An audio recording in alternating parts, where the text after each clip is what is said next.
আসসালামু আলাইকুম রহমতুল্লাহি ওবারাকাতু।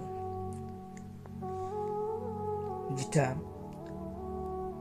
ওলামা একরামের মধ্যে মতনৈক্য চলছিল বা চলছে, সেটা হলো তারাবি নামাজ রাকাত সংখ্যা সম্পর্কে ওলামা একরামগণের বক্তব্য কি। তারাবি নামাজ রাকাত সংখ্যা কত?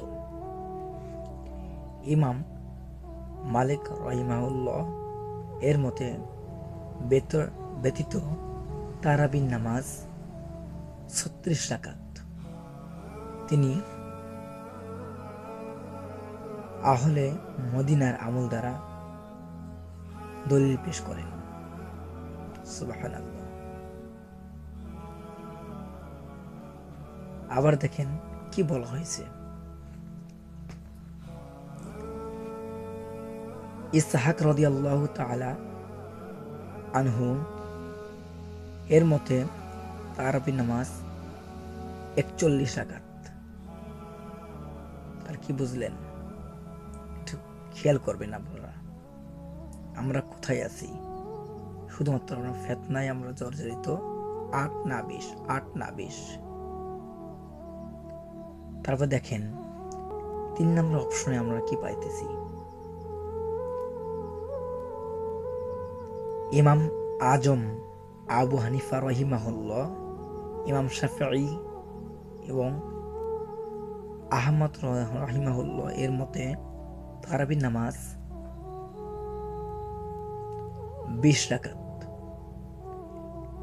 কাজী আয়াজ বলেন তারাবি নামাজ 20 রাকাত হওয়ায় জমহুর মানে প্রসিদ্ধ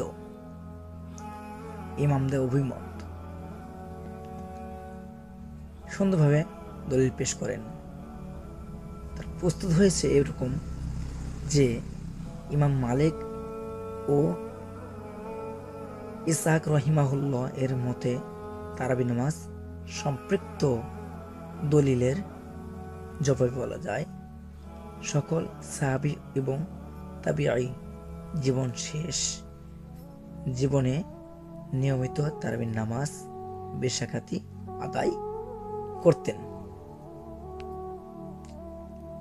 তাহলে এখন আমরা দলিলটা পাইলাম। হ্যাঁ, মতমানৈক্য থাকতেই পারে, কিন্তু আমরা ফিতনা করব না।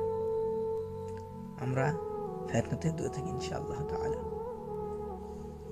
তাহলে আমরা পাইলাম কি 8 না 20। তাহলে 41 আছে, 36 আছে। কোন কোন নামাজ নিয়ে এতগুলো হইল? দলিল পেশ করা হয় ইনশাআল্লাহ। আমরা ফিতনা থেকে দূরে থাকি।